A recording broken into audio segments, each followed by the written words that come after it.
birth. She was forced to eat the cursed Luna flower. It rooted in her lungs and she breathed pure power. The night was heavy with mist. The castle towers rose like dark fingers against the pale moon, their sharp edges softened by the silver light that fell on the frost-covered stones. In the courtyard, the torches flickered in the cold wind, casting shadows that seemed to twist and stretch, reaching for those who walked beneath them. Elara stood at the edge of the inner garden, her hands clenched tightly in front of her. The Luna flower awaited her on a marble pedestal, its petals glowing faintly like captured moonlight. She could feel its presence even from afar, a quiet pulse that seemed to reach into her chest and make her heart beat faster. It was beautiful, and yet dangerous. She had heard the whispers about the flower before tonight. Some said it could give the eater the power to move mountains with a single thought, to command life and death. Others warned that the flower was cursed, that it took root in the lungs of those who swallowed it, forcing them to breathe its magic and its pain for all their days. Elara had not come here by choice.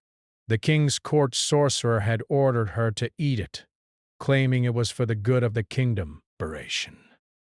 Power such as this must be given to one of pure heart, he had said, though his eyes were cold like frost on a winter morning. Elara had known then that purity had nothing to do with it. She was chosen because she could endure. Now, standing before the flower, she felt her resolve wavering.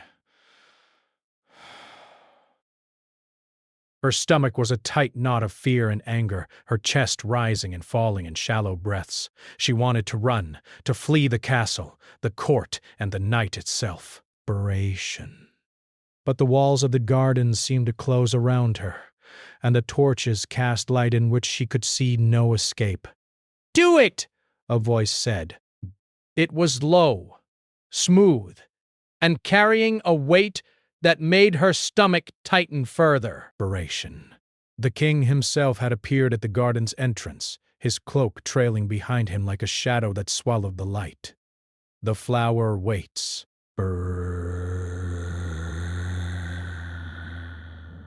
You will eat, or the consequences will fall upon your family. Her lips trembled, but she forced herself to nod. She stepped closer to the pedestal, feeling the cold marble beneath her fingers as she reached for the Luna flower. Its petals were soft to the touch, but beneath the softness was a subtle resistance, as if the flower was alive and aware of her intention. When she lifted it to her lips, a shiver ran through her body. The moonlight seemed to grow brighter, and for a moment she imagined that the petals were made of liquid silver. She closed her eyes and took a deep breath. Then she swallowed. The moment the flower passed her lips, fire shot through her chest. Her lungs felt as if they had been filled with liquid light, and she coughed violently, dropping to her knees. Every inhale brought a wave of power that was sharp and cold, as if the air itself had been transformed into magic. She could feel the flower taking root, its threads weaving through her body, filling her with strength she had never known, and fear she could not name. The king watched silently, his face unreadable. The sorcerer knelt beside her, murmuring strange words that made the air shimmer. Elara's vision blurred, and she felt herself floating between fear and exhilaration, caught in a storm she did not control. "Stand!" the king commanded, his voice echoing through the garden. "Learn quickly, or the power will consume you." Elara's knees shook, but she obeyed. She felt the threads of the Luna flower in her lungs, twisting and turning, whispering secrets she did not understand. Her breath came in gasps, each one revealing a new strength within her. She could feel the world differently now. The slight tremor of the earth beneath her, the faint heartbeat of the trees, the intentions of those who watched her. She realized with a start that she could sense the emotions of the king himself. He was not simply a ruler. He was a man bound by fear and loneliness, his cruelty a shield for the pain he had carried too long. Elara's chest tightened. Barash. She did not know why, but the thought made her want to reach out to him, to comfort him, even as she feared his power. The sorcerer stepped back, satisfied. The flower has chosen its vessel, he said. Now she is bound to the destiny it carries. Elara tried to speak, to ask what that meant, but no words came. Instead, she breathed, and with each breath a small pulse of light radiated through her chest. She realized that her own body was becoming a channel, a bridge between the magic of the flower and the world around her. She looked at the king, and for the first time she did not see a tyrant. She saw a man trapped by his own ambition and sorrow, a man who might be capable of more than cruelty if someone could reach him. Desperation. She did not yet know if she could be that someone. The wind rose suddenly, scattering petals from the nearby garden. A white bird flew across the courtyard, and for a fleeting moment Elara felt a strange calm settle over her. But then the magic of the Luna flower surged within her again, and the calm was replaced by an urgent, restless energy. Inspiration. You will learn control, the king said. His eyes were fixed on her, intense and unreadable. Oh, it will learn control over you. Elara's gaze dropped to her hands. They glowed faintly in the moonlight, a reflection of the magic now flowing through her. She flexed her fingers and felt the subtle hum of power, as if the world itself had become malleable beneath her touch. The thought thrilled her and terrified her all at once. The sorcerer's voice cut through her thoughts. The flower is patient. But it watches. Every choice you make feeds it or resists it. Remember this, vessel of the Luna flower. Your life is no longer only yours. Elara swallowed again, tasting the faint metallic tang of the flower on her tongue. The weight of what had been done pressed on her chest. She felt her lungs burn with magic, her heartbeat synchronized with a rhythm she did not yet understand. Every breath was a reminder. She had been chosen, and there was no turning back. The king's presence loomed closer. Elara lifted her eyes and met his gaze. Something flickered there. Curiosity, perhaps, or even recognition. She felt a shiver run through her spine, not from fear, but from the strange pull of something she could not name. It was as though the magic of the flower had awakened not only in her lungs, but also in her understanding of the man before her. You are stronger than I expected, the king said. His voice was quieter now, almost contemplative. Perhaps. Stronger than I am. Elara wanted to reply, to tell him that power meant nothing if it came at the cost of freedom. But the words stuck in her throat. Instead, she bowed her head, feeling the pulse of the flower in her chest. It was alive, and it was patient.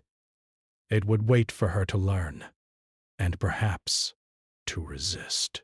The moon climbed higher in the sky, casting silver shadows across the garden.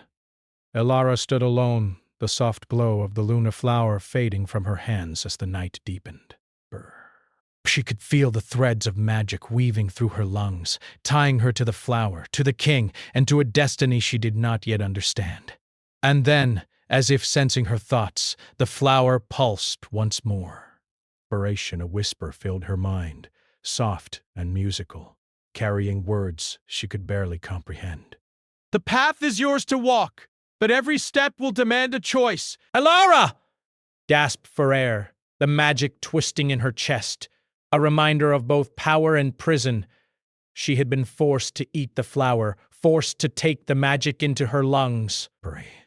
But even as the pulse of the Luna flower threatened to overwhelm her, She felt the first spark of something new, a determination to master it, to breathe power without being consumed, and perhaps to shape her destiny in ways no one expected.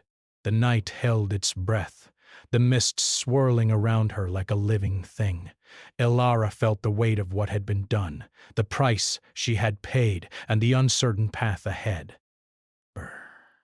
Somewhere in the shadows, the king watched, his face unreadable, as if he too understood that nothing would ever be the same again. Inspiration. And in that silence, the first threads of a dangerous, uncertain connection began to weave between them. One that would test their hearts, their power, and their understanding of love, fear, and redemption. The castle never truly slept. Inspiration. Even in the deepest hours of the night, soft footsteps echoed along the stone halls, whispering secrets from one shadow to another. Elara moved quietly through these corridors, the Luna flower's magic pulsing in her lungs with every breath she took. The glow in her chest had dimmed since the night of the ritual, but she could still feel its presence, subtle and persistent, like the heartbeat of the moon itself. She had learned quickly that the magic was not simply power, it was awareness, inspiration. With every inhalation, she could sense the emotions of those around her: fear, greed, loyalty, and despair. Sometimes it felt like a gift, other times like a curse. Inspiration. She did not yet understand how to control it, only that it was changing her. The castle garden had become her refuge. Inspiration. Though she was no longer a prisoner in the strict sense, she felt confined. The high stone walls cut off the world, leaving only shadows and whispers. Inspiration. And it was in those shadows that she first met Kale. He appeared silently, as if conjured from the night itself. His cloak was dark, blending with the shadows, and his eyes seemed to gleam with an intelligence that unnerved her. Kale was the king's advisor, a man whispered about in the corridors but rarely seen. Some called him a sorcerer, others a scholar of forbidden knowledge. Elara did not know what to call him, only that the moment he stepped into her moonlit garden, the air seemed to shift. You feel it, don't you? He asked, his voice low and smooth. It was not a question of curiosity. It was a statement. The flower, inspiration, its pulse inside you.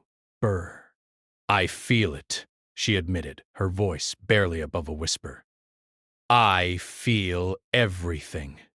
Inspiration. The world feels alive.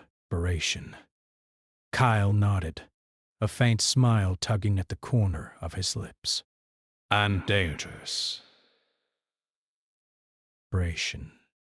Yes, the flower does not simply give power. It watches. It learns. Inspiration. It waits. And it will test you. Always. Elara's eyes narrowed. I do not want to be tested. Inspiration. I want to control it. He chuckled softly, shaking his head. Control? That is a dangerous word. The flower does not belong to you. It belongs to those who can master it, and mastery is not about domination. It is about understanding, patience, and sacrifice. She studied him. He was unlike the king, calm and unyielding, yet somehow softer in his strength. And in that softness, there was danger. Kale's presence made her aware of herself, of her fear, and of the strange pull she felt towards someone whose intentions she could not trust. Breath. Then teach me, she said, surprising herself with the firmness in her voice. Teach me how to master it. Bailey. He seemed to measure her, weighing her resolve. Perhaps, he said after a long pause. But mastery comes at a price. You must be willing to face what the flower hides. Inspiration, even in your own heart. Ilara nodded. She did not fully understand, but something in her chest stirred at his words, a mixture of curiosity, fear, and determination. Over the next days, Kale guided her in the garden and in hidden chambers beneath the castle. He taught her how to sense the threads of magic that flowed from the flower, how to focus her breath so the power did not overwhelm her, and how to listen to the whispers that it carried. It was exhausting work. Despair. Each attempt left her drained, her lungs burning with the subtle fire of the flower, and yet each small success brought a thrill unlike anything she had known.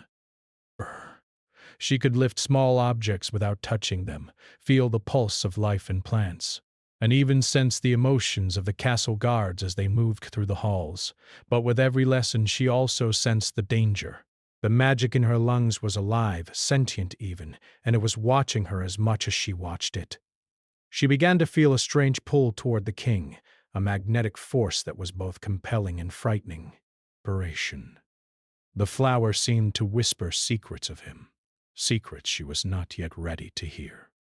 One evening, Kale led her into the forest beyond the castle walls.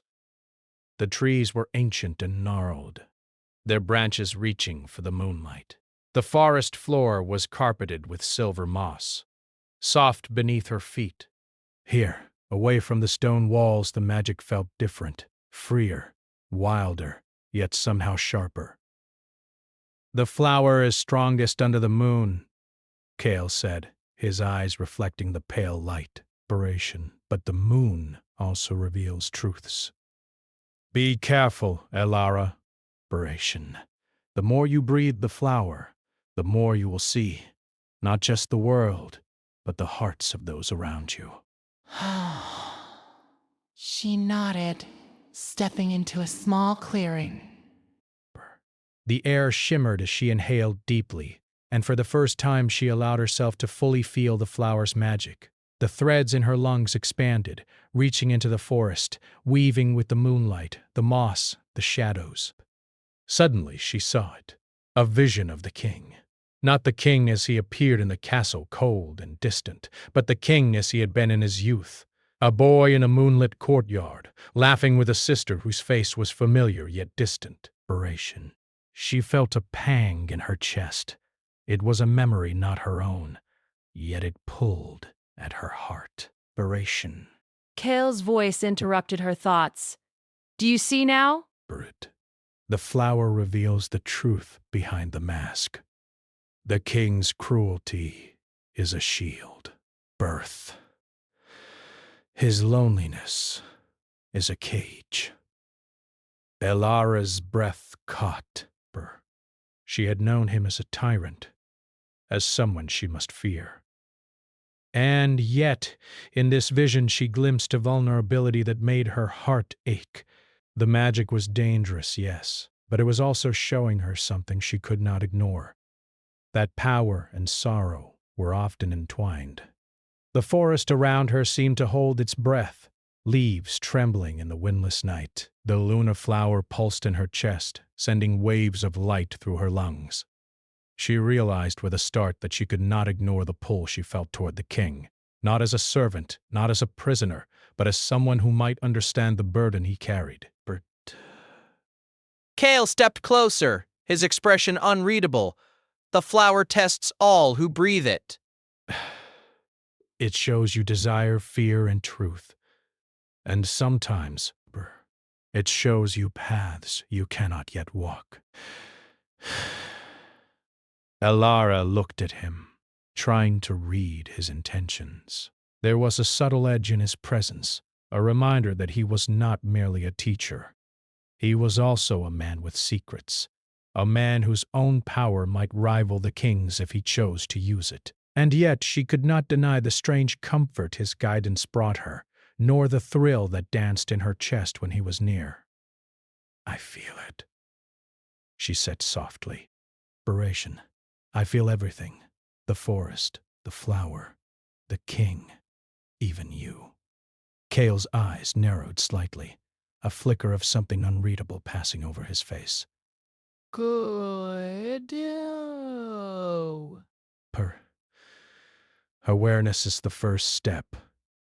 Control will come later. But remember, Elara, knowledge is power, yes, but it is also a chain. Aberration. The more you see, the more you are bound. Night deepened around them. The moon climbed higher, bathing the forest in silver light. Elara felt a pulse in her chest, stronger now, urging her to explore further, to learn more. She inhaled, drawing the magic fully into herself, and in that breath, she saw a vision of the castle. Its walls crumbling, shadows moving within, the king standing alone, vulnerable. Her heart leapt, not with fear, but with the understanding that the flower had chosen her not merely as a vessel of power, but as a witness, a keeper of secrets, and perhaps a force of change. "Do you see?" Kale asked, his voice a whisper carried by the night wind. Brave. The flower does not merely give strength, it gives choice. And every choice has consequences. Elara's lungs burned with the magic, but she held steady. She could feel the threads of the Luna flower reaching out, testing her, tempting her with glimpses of the future, of what could be if she mastered it, and what could be lost if she failed. I understand, she said, though her voice was trembling slightly. I will not let it control me. I will breathe it, yes, but on my terms. Kale studied her, his expression unreadable. For a moment, the forest was silent, except for the faint pulse of the magic in her chest. Then he nodded. Perhaps you are stronger than even I believed. The moonlight shifted, casting silver shadows that danced among the trees. Elara felt the pull of the castle, the king, the flower, and the unseen paths that stretched before her. She knew the journey would be dangerous, that her heart and power would be tested in ways she could not yet imagine. But for the first time since the night of the ritual, she felt a spark of hope. She could breathe the flower's power, yes, but she could also shape it, guide it, and perhaps in time use it to change not just herself, but the world around her. The forest seemed to exhale as the night deepened. And in the shadows, Kale watched, a quiet tension in his posture, as if he too was waiting to see what Elara would become. The castle walls felt heavier now, as if the stone itself remembered the magic that pulsed through Elara's chest. Days had passed since the forest lesson with Kale, and every breath she took reminded her that the Luna flower had not only taken root in her lungs, but in her very life. She could no longer move without sensing its pulse, its whispers threading through her mind, carrying secrets of the world and of the king. Elara had begun to explore the corridors of the castle with more confidence, though always in silence. Breath. She could feel the threads of the flower stretching toward those who lived within the walls, mapping their hearts and intentions. Some she had ignored, some she had tested, and some she had begun to understand in ways she never thought possible.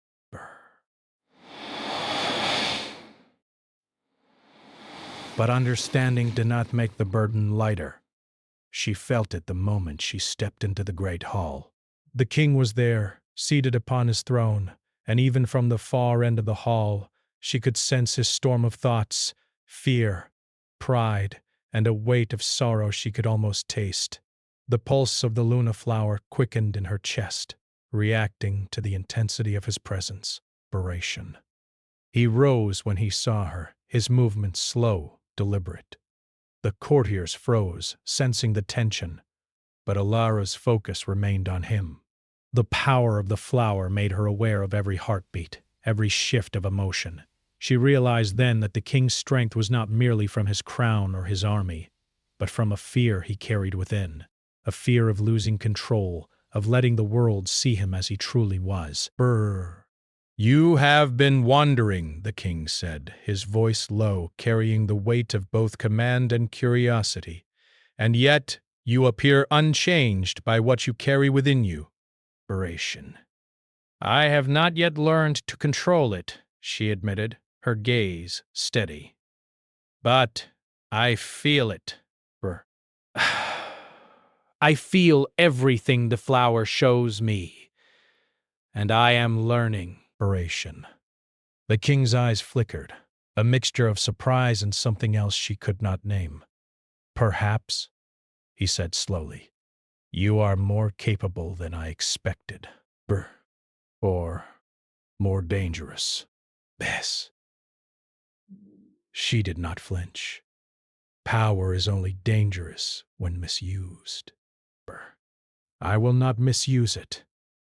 For a moment, the throne room was silent, except for the distant wind rattling the windows. Then the king stepped closer, his shadow falling across the marble floor like a dark tide. Do you understand what the flower does to those it chooses? He asked. It is not just power. It is a mirror. It will show you your deepest desires and your darkest fears. Alara nodded. Birth. She had felt it already. Glimpses of visions that made her chest ache, that forced her to question herself and those around her. She felt the pull of the flower in every breath, the constant whisper that urged her to see beyond what was safe, beyond what was wise. And what do you see? He asked, his voice softer now, almost intimate. Do you see the world as it is, or as you wish it to be? I see both, she said honestly. And it is frightening. But I will not let it control me. The king's lips curved into a faint, almost imperceptible smile. Good. Perhaps that is why the flower chose you. Burst. Ilara's heart raced, not from fear but from the realization that the king, so powerful, so untouchable, was speaking to her not as a ruler but as a man. The thought made her pulse quicken in a way the flower did not dictate. Later, in the quiet of her chambers, Kael appeared again, his presence as silent as the shadows. The king is complicated, he said, his voice low. He has lived under the weight of a curse longer than he has lived under any crown. The flower will show you his truths, whether you wish to see them or not. Ilara's gaze fell to her hands. I do not want to be drawn into his darkness, she whispered. I have my own to face. Kael's eyes softened, and yet you cannot escape it. Bereft. The flower binds you not only to its power, but to those whose hearts it touches. The king, and perhaps even me. Ilara swallowed hard. She did not know what he meant entirely, but she felt the weight of the words. The flower pulsed in her chest, insistent, almost impatient, as if urging her to accept that destiny was no longer a choice. It was a path she had been forced to walk. The next night, she walked the castle terraces alone. The moon hung low, silver and cold, and the breeze carried the scent of frost and wildflowers from the distant forest. She breathed deeply, letting the magic of the flower fill her lungs. With every inhalation, she felt the power stretch through her, mapping the world, touching the hearts of those she passed, revealing their fears, their lies, and their hidden desires. Then she sensed him. Unexpected, unguarded. The king stood at the edge of the terrace, his cloak brushing the stone, the wind tugging at his dark hair. And yet he seemed different. Vulnerable. The crown he wore felt heavier than ever, not because of authority, but because of sorrow he could not hide. Allah, he said, his voice low and carrying an unusual softness. You have been walking the halls at night, Why do you wander so? She did not step back. Instead, she focused on her breath, letting the flower's magic calm her. I am learning, she said simply. Brr. Learning what it means to breathe, its power. He regarded her silently, then nodded slowly. Power. Is not just strength, he said. It is responsibility. And it is loneliness. The words struck her, for she had seen both in the visions the flower had shown her. The loneliness of a man who must hide his fears, the responsibility that weighed like stone on his shoulders, and the quiet desperation that came from being bound by a curse he could not escape. Inspiration. I see it, she whispered. I see the weight you carry. Inspiration. And I understand, in some way. He studied her for a long moment, as if trying to measure how much of the truth she could bear. Then he stepped closer, the silver light of the moon casting his shadow over her. Perhaps, he said slowly, you were chosen for this reason, not merely to bear power, but to remind me that even I am not untouchable. The words were not commands, not threats. They were recognition, fragile and rare. Breaths. She could feel the pull of the flower, guiding her. But now it was intertwined with the pull of something else, the unspoken connection between them, complicated by power, fear, and an unexpected longing. Days passed and the tension only grew. Alara practiced tirelessly, learning to focus the magic, letting the threads of the Luna flower expand and contract with her breath. She could lift stones with her mind, make the air shimmer, and even sense the fleeting emotions of the courtiers as they moved about the castle. Barrage. Each success brought both triumph and exhaustion. Kale remained close, guiding her, teaching her not only to control the power but to understand its deeper purpose. Inspiration. The flower, he said one evening, is not just a tool. It is a mirror. Inspiration, and every mirror has two sides, the one we want to see and the one we fear. Elara nodded, the words sinking deep. She had glimpsed both sides already, the strength within herself and the shadows in the king's heart. And though she tried to separate them, she could not deny the subtle tug between power and emotion, between what was right and what was necessary, between duty and something that felt dangerously like empathy, or perhaps even care. Inspiration. One night the castle was shaken by a sudden storm. Lightning cracked across the sky, illuminating the towers in stark white light, and thunder rolled like drums of warning. Brr. Elara stood at her window, the flower pulsing wildly in her lungs. She sensed movement in the hall below, guards rushing, whispers of danger. But her attention was drawn to a single figure standing in the shadows, the king. Inspiration. He met her gaze, and for a fleeting moment the storm outside seemed to pause. She could see his fear, his uncertainty, and the subtle recognition that the flower had revealed more than he wished. And yet, in that same moment, she saw something else. A silent plea. A hope that perhaps he could still find a way to change, to let go of the weight that bound him. The pulse of the flower quickened. Breath.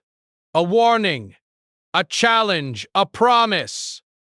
Elara felt it in every fiber of her being. Her power had grown, yes, but so had the stakes. The king was no longer simply a ruler to be observed. He was a heart intertwined with hers, a destiny she could not ignore, and a shadow she would have to confront, whether she wanted to or not. The wind tore at the curtains, the storm raged, and in the depths of the castle 2 hearts stood facing one another across an invisible chasm of power, fear, and unspoken truths. The flower in Elara's lungs pulsed, whispering secrets of the future, secrets of the curse, and secrets of the choice that would come. A choice that could save or destroy everything she had come to understand. The castle seemed to hold its breath as dawn approached. Silver light bled across the frost-covered battlements, touching the towers with a quiet, cold brilliance. Elara stood alone on the highest terrace, her cloak wrapped tightly around her shoulders, her chest rising and falling with the rhythm of the Luna flower pulsing in her lungs. She had spent weeks mastering its power, guided by Kale, challenged by her own fears, and tested by visions of the king and the kingdom. Every breath reminded her that the flower was alive within her, not as a tool, but as a force that demanded understanding, courage, and a willingness to confront what was hidden in the hearts of those she loved, or feared. The wind whispered across the terrace, carrying the scent of frost and distant pine. Elara closed her eyes, feeling the threads of the flower stretch within her, connecting her to the castle, to the forest, and to the king. The visions she had seen in the past nights. The crumbling kingdom, the shadows surrounding the king, the weight of the curse, were all converging into a single truth. The choice she had been forced to make was coming, and it would require everything she had learned. She did not have long to wait. From the shadowed hall behind her, Kale emerged. His presence was calm, steady, yet there was an edge in his eyes that spoke of caution. "They are moving," he said softly. The king has begun the final ritual to confront the curse. If he fails, the kingdom may fall. Elara nodded, feeling the pulse of the flower quicken. She knew the king was powerful, yes, but the curse he carried was older than the throne, stronger than armies, and relentless. Only through understanding, trust, and courage could it be broken. "Then we go," she said, her voice steady despite the storm of magic and fear within her. "We face it together." Kael studied her for a long moment as if weighing her resolve. Then he nodded. "Remember, Elara." The flower does not act alone. You act through it, but you must also act with your heart. The choice is yours. The corridors of the castle were silent as they descended to the throne room. Torchlight flickered along the stone walls, casting dancing shadows that seemed alive. Elara could feel the pulse of the magic everywhere. The flower in her lungs, the threads of power in the air, the tension in the hearts of the guards who had been called to stand aside. The king stood at the center of the throne room, his crown gleaming in the pale light, his hands resting on the arms of his throne. He looked older, wearier than she had ever seen him, and yet there was a quiet strength in the set of his shoulders, a determination that had nothing to do with fear or pride. "Elara," he said, his voice echoing in the vast hall. You have learned to breathe the flower. You have mastered its whispers. Now you must help me confront what I cannot face alone. Her chest tightened as she felt the weight of his words. This was no longer about power or control. This was about trust, about facing the darkness together, and about the chance to change the course of destiny for the kingdom. She stepped forward, drawing a deep breath. The Luna flower pulsed violently in her lungs, bright and alive, as if sensing the urgency of the moment. She placed her hand over her chest, letting the energy flow through her, letting it bridge the distance between her and the king. The king closed his eyes, and for a moment the room was filled with silence, broken only by the soft hum of the flower's magic. Then he spoke, his voice low and steady. "The curse has thrived on fear, on my fear, on the fear of those I love, and on the suffering I have caused. It will end if we face it together." Elara felt the threads of the flower extend into the room, connecting her to the king, to Kael, and to the very walls of the castle.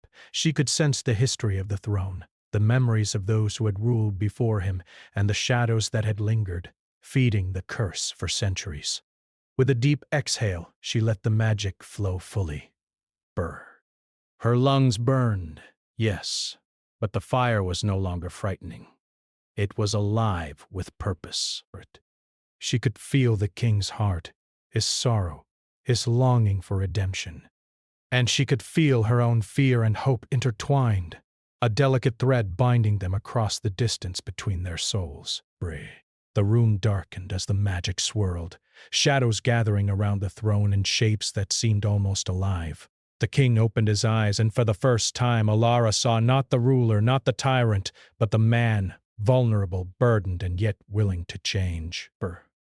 You are stronger than I knew, he said softly. And perhaps... You can guide me. Alara shook her head slightly, a small smile touching her lips. We guide each other, she said. We face it together. The magic of the curse fighting to maintain its hold. Alara inhaled deeply, letting the Luna flower pulse with her own will. She could feel Kael's presence steadying her, his quiet assurance giving her strength. And she could feel the king's heartbeat, a steady drum of determination and fear echoing in her mind. Together they faced the darkness, the shadows stretched, twisted, and roared as if alive. But the combined strength of the flower, Elara's will, and the king's courage began to push them back. Every breath she took drove the magic forward, unbinding the threads of the curse, dissolving the fear that had held the kingdom captive for so long. The king stepped forward, placing a hand on the pedestal that had once held the Luna flower. He closed his eyes, allowing the magic to flow through him, letting go of the pride, the fear, and the shadows that had bound him for decades. Elara felt the pulse of the flower respond, bright and warm, as if it recognized the courage in both of them. Then, in a final surge, the shadows shattered. Light filled the room, not harsh but soft, silver and golden, like dawn breaking over a darkened land. The magic settled in Elara's lungs, no longer a storm but a steady glow of power she could breathe with ease. The king's shoulders relaxed, the weight lifted, and for the first time both of them felt a sense of freedom. Kael stepped forward, his expression quiet but approving. The curse is broken, he said, but remember, the power you carry now is a gift, and also a responsibility. The flower will remain with you, yes, but it will no longer bind you with fear. Elara exhaled slowly, feeling the weight of weeks of struggle ease from her chest. She looked at the king, seeing not only the ruler but the man he had been beneath the shadows, the man who had carried the curse alone, and who had now faced it with courage. "You have changed," he said softly, his gaze steady. Not just because of the flower, but because of yourself. And because of what we faced together. A faint warmth touched her heart.